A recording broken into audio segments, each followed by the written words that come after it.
Friends, ಮಾನವ ಎಷ್ಟು ದುಡ್ಡು ಗಳಿಸಿದರೇನು, ಎಷ್ಟು ಅಧಿಕಾರ ಪಡೆದುಕೊಂಡರೇನು, ಎಷ್ಟು ಯುದ್ಧಗಳನ್ನು ಗೆದ್ದರೇನು, ಎಷ್ಟು ಸಕ್ಸಸ್ ಪಡೆದುಕೊಂಡರೇನು, ಕೊನೆಗೆ ಅವನ ದೇಹ ಸೇರೋದು ಮಣ್ಣಿಗೇನೆ. ಅಂದರೆ ಫ್ರೆಂಡ್ಸ್, ನಾವು ಜೀವನದಲ್ಲಿ ಎಷ್ಟೇ ಗೆಲುವುಗಳನ್ನು ಸಾಧಿಸಿದ್ದರೇನು, ಸಾವಿನ ಮುಂದೆ ಒಂದು ಕ್ಷಣವೂ ತಲೆ ಎತ್ತಿ ನಿಲ್ಲದೆ ಅದಕ್ಕೆ ತಲೆ ಬಾಗಲೇಬೇಕು.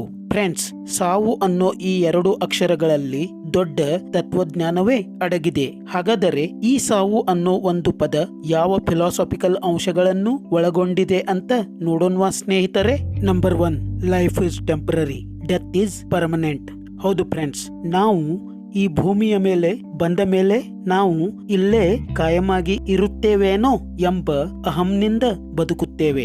ನಮ್ಮ ಲೈಫ್ ಪರ್ಮನೆಂಟ್ ಅಂತ ತಿಳಿತಾ ತುಂಬಾ ಜಂಬದಿಂದ ಬದುಕುತ್ತೇವೆ. ಆದರೆ ಈ ಸಾವು ಅಂದರೆ ಡೆತ್, ನಾವು 10 ವರ್ಷಗಳ ಕಾಲ ಬದುಕಿದ್ದ ಈ ದೇಹವನ್ನು ಒಂದೇ ಒಂದು ಕ್ಷಣದಲ್ಲಿ ಮಣ್ಣಿನಲ್ಲಿ ಸೇರುವಂತೆ ಮಾಡುತ್ತದೆ. ಇಲ್ಲಿ ಸಾವು ನಮಗೆ ಒಂದು ದೊಡ್ಡ ಸಂದೇಶ ನೀಡುತ್ತದೆ. ಅದೇನೆಂದರೆ, ಲೇ ಮಾನವ, ತುಂಬಾ ದರ್ಪದಿಂದ ನಿನ್ನ ಜೀವನವನ್ನು ಜೀವಿಸಬೇಡ. ನನ್ನ ಮುಂದೆ ನಿನ್ನ ಜೀವನ ಒಂದು ಹುಲ್ಲುಗರಿಕೆಗೆ ಸಮಾನ. ಹೀಗಾಗಿ ಸಾಧ್ಯವಾದಷ್ಟು ಚೆನ್ನಾಗಿ ಜೀವಿಸು. ಯಾರಿಗೂ ಜೀವನದಲ್ಲಿ ನೋಯಿಸಬೇಡ. ಸಾಧ್ಯವಾದಷ್ಟು ಬೇರೆಯವರಿಗೆ ನಿನಗಾದಷ್ಟು ಸಹಾಯ ಮಾಡು. ನಾಳೆ ನೀನು ಈ ಭೂಮಿಯಿಂದ ಹೊರಟು ಹೋದ ನಂತರ 4 ಜನರು ನಿನ್ನನ್ನು ನೆನೆಯುವಂತೆ ನೀನು ಬದುಕು. Number 2, don't love objects, people love life. ಹೌದು ಫ್ರೆಂಡ್ಸ್, ಈ ಜಗತ್ತಿನಲ್ಲಿ ತುಂಬಾ ಜನರು ದುಡ್ಡು, ಅಧಿಕಾರ, ಆಸ್ತಿ ಇದುವೇ ಎಲ್ಲ ಎಂದು ಬದುಕುತ್ತಾರೆ. ಅವರು ತಮ್ಮ ಪೂರ್ತಿ ಜೀವನವನ್ನು ಮಟೀರಿಯಲಿಸ್ಟಿಕ್ ವಸ್ತುಗಳ ಹಿಂದೆಯೇ ಕಳೆಯುತ್ತಾರೆ. ಅವುಗಳು ಸಿಕ್ಕಿದರೆ ಸಂತೋಷ ಪಡುತ್ತಾರೆ, ಸಿಗದಿದ್ದರೆ ದುಃಖ ಪಡುತ್ತಾರೆ. ಆದರೆ ಸಾವು ಹೇಳುತ್ತೆ, ಲೇ ಮಾನವ, ನೀನು ಭೋಗದ ವಸ್ತುಗಳ ಹಿಂದೆ ಬೀಳಬೇಡ.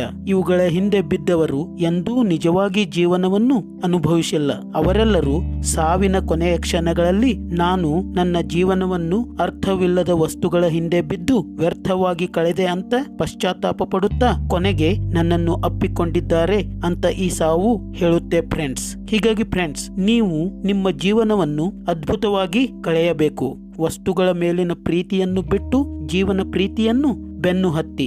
ಯಾರು ತಮ್ಮ ಜೀವನವನ್ನು ಪ್ರೀತಿಸುತ್ತಾರೋ ಅವರು ತಮ್ಮ ಜೀವನವನ್ನು ವ್ಯರ್ಥವಾಗಿ ಕಳೆದೆ ಅಂತ ಪಶ್ಚಾತ್ತಾಪವನ್ನೇ ಪಡುವುದಿಲ್ಲ. ಬದಲಾಗಿ ಸಾವನ್ನು ಸಹ ಪ್ರೀತಿಯಿಂದ ಅಪ್ಪಿಕೊಳ್ಳುತ್ತಾರೆ. Number 3, dare to face death. ಹೌದು ಫ್ರೆಂಡ್ಸ್, ಸಾವು ಹೇಳುತ್ತದೆ, ನೀವು ಸಾವನ್ನು ಫೇಸ್ ಮಾಡಲು ಸಿದ್ಧರಾಗಿ ಅಂತ. ಯಾರಿಗೆ ಸಾವಿನ ಬಗ್ಗೆ ಭಯ ಇರುವುದಿಲ್ಲವೋ ಅವರಿಗೆ ಯಾವುದರ ಬಗ್ಗೆಯೂ ಭಯವಿರುವುದಿಲ್ಲ.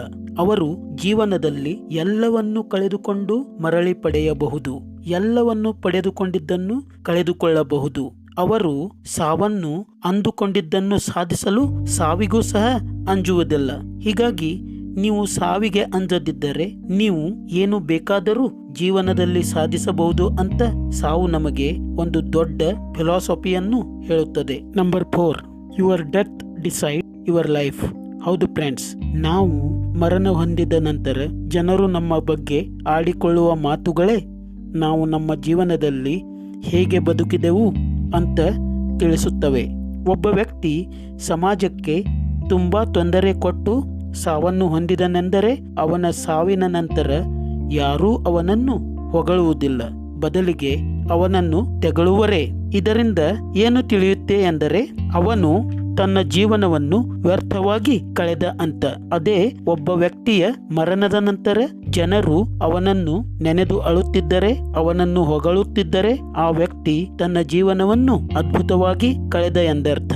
ಹೀಗಾಗಿ ಸಾವು ನಾವು ಹೇಗೆ ನಮ್ಮ ಜೀವನದಲ್ಲಿ ಬದುಕಿದೆವು ಅಂತ ಹೇಳುತ್ತೆ ಹೊರತು ನಮ್ಮ ಜೀವನವಲ್ಲ ಅಂತ ಹೇಳ್ತಾ ಈ ಒಂದು ವಿಡಿಯೋವನ್ನು ಇಲ್ಲಿಗೆ ಮುಕ್ತಾಯಗೊಳಿಸ್ತಾ ಇದ್ದೀನಿ. ಜೈ ಕರ್ನಾಟಕ.